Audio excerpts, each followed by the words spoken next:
తాకట్లో ఉన్న మీ బంగారాన్ని విడిపించి ఆ రోజు ఆన్లైన్ రేటుకి కొంటాం. Sharma gold company. గురుగారు నమస్కారం అండి. గురుగారు, సాధారణంగా నిత్య పూజలో కావచ్చు, లేదంటే దేవాలయానికి వెళ్ళినప్పుడు కూడా దేవుళ్ళకి పూజించేప్పుడు ఎక్కువగా ఏ పూలతో పూజించాలి అనేది కూడా ఒక క్వశ్చన్ వస్తూ ఉంటుంది. చక్కగా అమ్మవార్లకి ఎక్కువ మంది ఏంటంటే ఎర్రటి పూలతో అభిషేకం, లేదంటే పూజించడం, మల్లెపూలతో పూజించడం మనం చూస్తూ ఉంటాం. మరి నిజానికి ఏ దేవుడికి, ఏ దేవతకి అసలు ఏ పూలతో పూజించడం వల్ల మంచి జరుగుతుందంటారు? ఎలాంటి ఫలితం వస్తుందంటారు? సర్వమంగళ మాంగళ్యే శివే సర్వార్థసాధికే శరణ్యే త్ర్యంబకే దేవి నారాయణి నమోస్తుతే. ఎందుకు ఈ పదాన్ని వాడాను అంటే, సర్వమంగళాలకు కూడా అధిష్టాన దేవత అమ్మవారు. సాధారణంగా చెప్పుకునే సందర్భంలో బ్రహ్మగారు సృష్టికర్త అని చెప్పుకోవడం జరుగుతుంది. మనకి సృష్టి మొత్తానికి ఆయనే కారణభూతుడు, ఆయనే సృష్టిస్తాడు బ్రహ్మగారి అని. ఈ బ్రహ్మగారు దేనిలో జన్మించాడు అంటే, విష్ణుమూర్తి యొక్క నాభి ద్వారా కమలంలో జన్మించాడు. ఎంత విశేషంగా అంటే, మీరు గొప్ప ప్రశ్న వేశారు, పువ్వులకు సంబంధించినటువంటి ప్రశ్న వేశారు కాబట్టి చెప్తున్నా. ఎక్కడ జన్మించాడు? పద్మంలో జన్మించాడు. ఈ అంటే బ్రహ్మగారి కంటే ముందే పద్మోద్భవం అయిందనే అర్థం. అంటే సృష్టికర్త బ్రహ్మకు ముందే పద్మం ఉంది. ఈ పద్మం ఎక్కడ ఉంది అంటే, విష్ణువు యొక్క నాభి నుంచి ఉద్భవించింది. అంటే విష్ణువు ఉన్నాడని అర్థం. ఈ విష్ణువు ఎక్కడున్నాడు? విష్ణుమూర్తి శేషతల్పం మీద నిలబడి ఉన్నాడు, పడుకొని. అంటే శేషుడు ఉన్నాడు, విష్ణువుతో పాటు శేషుడు కూడా ఉన్నాడు అర్థం. ఈ శేషుడు ఎక్కడున్నాడు? పాల సముద్రంలో ఉన్నాడు. ఈ పాల సముద్రంలో ఉన్నటువంటి శేషుడు అంటే శేషుడు, పాల సముద్రము, విష్ణుమూర్తి ముగ్గురు ఉన్నారని. విష్ణుమూర్తి యొక్క పాదాలు స్పృశిస్తూ ఆయన ఈ ముల్లోకాలను ఉద్ధరిస్తున్నటువంటి క్రమంలో ఆయన బడలిక తీరడానికి కావాలంటే సహాయం చేస్తున్నటువంటి లక్ష్మీదేవి కూడా అక్కడే ఉంది. అంటే ఈ యొక్క విష్ణుమూర్తి పాటు లక్ష్మీ అమ్మవారు కూడా ఉంది. మరి ఈ పాల సముద్రం ఎక్కడ అధీనమై ఉంది? భూ అధీనమై ఉంది. అంటే వీరికంటే ముందు భూమి ఉందని అర్థం కదా, భూమి కూడా ఉంది. అంటే సృష్టికర్త ముందు కమలం, కమలానికంటే ముందు విష్ణువు, విష్ణువుతో పాటు అమ్మవారు, శేషతల్పము, అలాగే పాల సముద్రము, భూమి. మరి ఈ భూమి ఎక్కడుంది అంటే అంతరిక్షంలో ఉంది. అంతరిక్షంలో ఒక గ్రహంగా తిరుగుతోంది. అంటే సూర్యుడు ఉన్నాడు, చంద్రుడు ఉన్నాడు. అంటే ఈ అంతరిక్షంలో ఉన్నటువంటి ఎన్నో గ్రహాల మధ్యలో భూమి కూడా ఉంది. అంటే ఈ విశ్వము ఉంది, విశ్వం వ్యాపించి ఉంది అని చెప్తూ ఉంటారు. మరి ఈ విశ్వం వ్యాపించి ఎవరిలో ఉంది అంటే జగన్మాత త్రిశక్తి స్వరూపమైనటువంటి అమ్మవారిలో ఉంది. అంటే అన్నిటికంటే ముందు అమ్మ ఉన్నది అని మనం చెప్పుకోవడానికి నేను ఈ ఉదాహరణ చెప్పాను. మరి అమ్మ అంటే సర్వమంగళ మాంగళ్యే శివే సర్వార్థ సాధికే, సర్వమంగళాలకు అధిష్టాన దేవతట. మంగళస్వరూపమైన అమ్మ ఏది ఇష్టం అమ్మకి? కేవలం అమ్మవారికి ఇష్టమైనటువంటిది అంటే పుష్పము ఇష్టము అట. పత్రం స్వామివారికి ఇష్టం. చూడండి, త్రిదళం త్రిగణాకారం త్రినేత్రంచ త్రిఆయుధం త్రిజన్మ పాప సంహారం ఏకబిల్వం శివార్పణం. పత్రం ఆయనకి ఇష్టం అవుతే పుష్పం ఎవరికి ఇష్టము? అమ్మవారికి ఇష్టం. అంటే మనకి శాస్త్రం ఎంత విధి విధానంగా చెప్పింది. మరి పుష్పము అంటే వాతావరణ పరిస్థితుల ఆధారంగా, భూ పరిస్థితుల ఆధారంగా హైదరాబాద్లో ఒక రకమైన పుష్పాలు దొరుకుతాయి, విజయవాడలో ఒక రకమైన పుష్పాలు దొరుకుతాయి. మరి ఏ పుష్పంతో ఏది పూజిస్తే, ఏ దేవతను పూజిస్తే, ఒకవేళ ఏ పుష్పాన్ని పూజలో వాడితే, ఏ దేవతను పూజించినా ఎటువంటి ఫలితాన్ని పొందుతాము అనేది చాలా సందిగ్ధంలో ఉంటుంది. మొట్టమొదట పుష్పాలన్నింటిలో కూడా విశేష ప్రదాయిని మందార పుష్పం అండి. మామూలుగా కూడా మనం కొంటూ ఉంటాం గులాబీలు, చామంతి పూలు, రకరకాలైనటువంటి వాణిజ్యపరమైనటువంటి పూలన్నీ కొంటూ ఉంటాం ఖర్చు పెట్టి. కానీ మార్కెట్లో కూడా అమ్మని మన ఇంట్లో మాత్రమే లభించే ఏకైక అత్యంత పవిత్రమైనటువంటి విశేషం కలిగినటువంటి పుష్పం ఏదైనా ఉందంటే మందార పుష్పము. ఈ యొక్క మందార పుష్పంతో ఎవరైతే అమ్మవారిని, స్వామివారిని, శివాయ విష్ణురూపాయ శివరూపాయ విష్ణువు, ఇక్కడ భేదం లేదు, శివుణ్ణైనా విష్ణుమూర్తినైనా, లక్ష్మీదేవినైనా పార్వతీదేవినైనా, ఎవరినైనా సరే, ఏ దేవతనైనా సరే ఎవరైతే మందార పుష్పంతో పూజిస్తారో సకల సౌభాగ్యాలు కలుగుతాయి అని చెప్పి చెప్పడం జరుగుతుంది. అంటే అన్ని రకాల వాంఛలు తీరడానికి మందార పుష్పం అత్యంత పవిత్రమైనది అని చెప్పడం. దానిలో ఎర్ర మందారంతో కనుక గణేశుడిని పూజిస్తే విద్యాప్రాప్తి బాగా ఉంటుంది అని చెప్పి మనకి పురాణాలు చెప్తున్నాయి. ఎవరైతే ఎర్రని మందార పువ్వుని గణపతికి పూజ చేస్తారో ఆ పువ్వుతో, ఎందుకు అంటే రక్తవర్ణం అంటే ఆయనకు చాలా ఇష్టం. ఎర్రని పువ్వు అంటే ఇష్టమట, రక్త గంధం అంటే ఇష్టమట, రక్తం రంగులో ఉన్నటువంటి వస్త్రం అంటే ఆయనకి ఇష్టమట. రక్త గంధానులిప్తాంగం రక్త పుష్పై సుపూజితం అని మంత్రం చెప్తున్నారు. రక్త పుష్పాలు సుపూజితం అంటే రక్తవర్ణంలో ఉన్నటువంటి ఎర్రని వర్ణంలో ఉన్నటువంటి పుష్పాలు కనుక పూజ చేస్తే ఆయన అత్యంత ప్రీతిని పొందుతాడు అని చెప్పి మనకు పురాణాలు చెప్తున్నాయి. అలాగే ఒకవేళ గనక చిన్నపిల్లలకు కానివ్వండి, పెద్దవారికి కానివ్వండి, బాగా ఎదుగుతున్న మంచిగా ఇల్లు కట్టుకున్నప్పుడు దృష్టి తగులుతుంది అంటూ ఉంటారు. దృష్టి వల్ల మేము ఇబ్బంది పడుతున్నాం, మా పిల్లవాళ్ళు బాగా చదువుకుంటే దృష్టి తగిలిందండి, ఇబ్బందులు పడుతున్నారు అని అంటే అభివృద్ధి చెందేవాళ్ళు ఆలోచించే ఒక సమస్య ఏంటంటే ప్రధాన సమస్య దృష్టి తగిలింది అంటుంటారు. ఇటువంటి దృష్టి సంబంధించినటువంటి దుష్టగుణాలు పోగొట్టడానికి అమ్మవారికి సంబంధించి లేదా అయ్యవారికి సంబంధించి సన్నజాజి, విరజాజి ఈ 2 పూలను కనుక పూజిస్తే దృష్టి దోషాలు ఏమన్నా ఉంటే కనుక తొలగిపోవడానికి ఎక్కువ అవకాశాలు ఉన్నాయి. అలాగే సన్నజాజులు అలాగే విరజాజులు ఈ రెండిటితో ఎర్రని రంగులో ఉన్నటువంటి కనకాంబరాలను కలిపి పూజిస్తే, మీరు మాలగా కడుతూ ఉంటారు, చాలామంది చూసుంటారు, కనకాంబరాలు కాగడా మల్లెపూలు కలిపి కట్టిన మాల వేస్తూ ఉంటారు అమ్మవారికి, స్వామివారికి. ఈ 2 గనక కలిపి మాల వేసినా లేదా అర్చన చేసినా తప్పనిసరిగా ఎవరికైతే ఉద్యోగపరంగా ఇబ్బందులు ఉన్నాయో, ఎవరికైతే నిరుద్యోగంతో ఇబ్బంది పడుతున్నారో ఉద్యోగ ప్రాప్తి కలుగుతుంది అని చెప్పి శాస్త్రం చెప్తుంది. అలాగే సంపెంగ పూలు చాలా తక్కువగా లభిస్తాయి. సంపెంగ పూలతో ఎవరైతే అమ్మవారికి కానీ అయ్యవారికి కానీ అర్చన చేస్తారో, ఈ సంపెంగ పూలతో అర్చన చేసిన వారికి రుణబాధలు తొలగుతాయి. అంటే మనకు తెలియకుండానే శుభకార్యానికి కానివ్వండి లేదా ఆర్థిక ఇబ్బందుల వల్ల కానివ్వండి రుణాలు చేస్తూ ఉంటారు. ఇటువంటి రుణబాధలు తీరడానికి సంపెంగ పూలు గనక వాడినట్లయితే పూజలో తప్పనిసరిగా రుణబాధలు తొలగిపోతాయి అని చెప్పి శాస్త్రం చెప్తోంది. ఇంకా చాలా అరుదుగా దొరికే అద్వితీయమైనటువంటి శక్తి కలిగినటువంటి రుద్రాక్ష పూలు అంటారు. అది దొరకవు సాధారణంగా.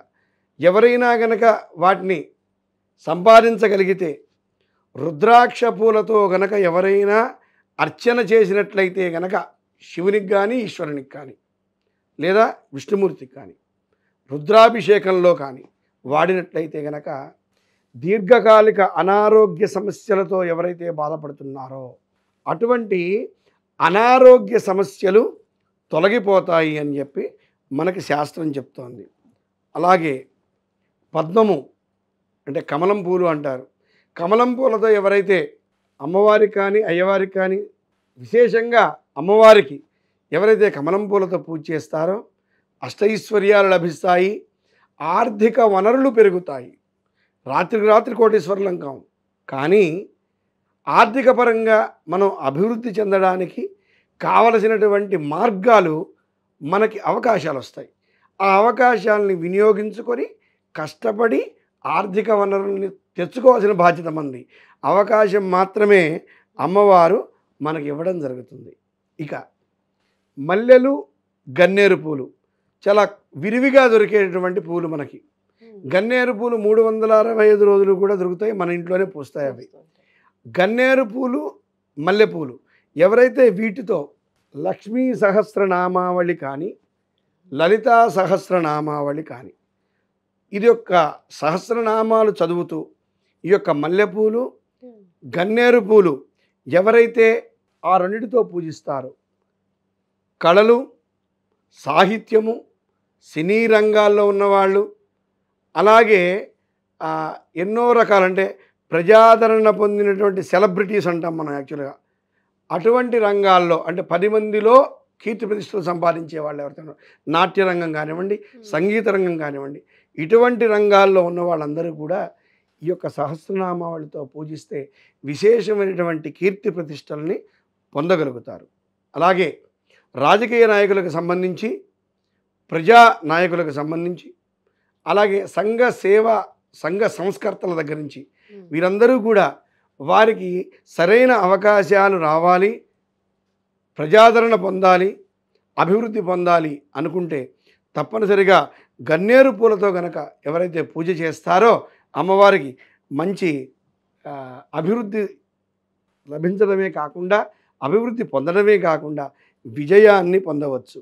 ఇంకా చాలా అరుదుగా లభించే కంద అని మనకు దొరుకుతూ ఉంటుంది పదార్థం, తింటూ ఉంటారు చాలామంది. కంద, ఈ యొక్క కందని ఆహారంగా వాడుతూ ఉంటారు. కంద కూరలు, కంద పులుసు చేసుకుంటుంటారు. కానీ ఆ కంద ఆ చెట్ల మీద పువ్వులు వస్తాయి. ఈ యొక్క కంద పువ్వులతో ఎవరైతే పూజ చేస్తారో వారు అత్యంత తేజస్సు లభించడమే కాకుండా శత్రుజయాన్ని పొందుతారు. చూడండి, కంద పుష్పాలు సేకరించి ఎవరైతే పూజ చేస్తారో శత్రుజయాన్ని పొందుతారు, అభివృద్ధిని పొందుతారు అని చెప్పి చెప్తుంటారు. ఇంకా ఈశ్వరునికి అత్యంత పవిత్రంగా ఇష్టంగా భావించేటువంటి ఏదైతే పువ్వు ఉందో తుమ్మి పువ్వు అంటారు. యాక్చువల్గా ఈ యొక్క శివరాత్రి సందర్భంలో, కార్తీక మాస సందర్భంలో ఎక్కువగా లభిస్తూ ఉంటుంది. మనకి శీతాకాలంలో ఎక్కువగా లభిస్తుంది. అటువంటి తుమ్మి పూలతో గనక ఈశ్వరుని గనక పూజిస్తే అనారోగ్యం తొలగటమే కాకుండా ఐశ్వర్య వృద్ధి జరుగుతుంది అని చెప్పి మనకి శాస్త్రం చెప్తుంది. నందివర్ధనం, గరుడవర్ధనం అని చెప్పి తెల్లని పూలు దొరుకుతాయి మనకి. మన గన్నేరు పూలు లాగానే తెల్లగా ఉంటాయి అవి. నందివర్ధనం, గరుడవర్ధనం, ఈ రెండు తెల్లని పూలతో గనక వినాయకుడిని కానీ సుబ్రహ్మణ్యేశ్వర స్వామిని కానీ పూజించినట్లయితే వివాహం కాని వారికి సత్వరమే వివాహం అవుతుంది.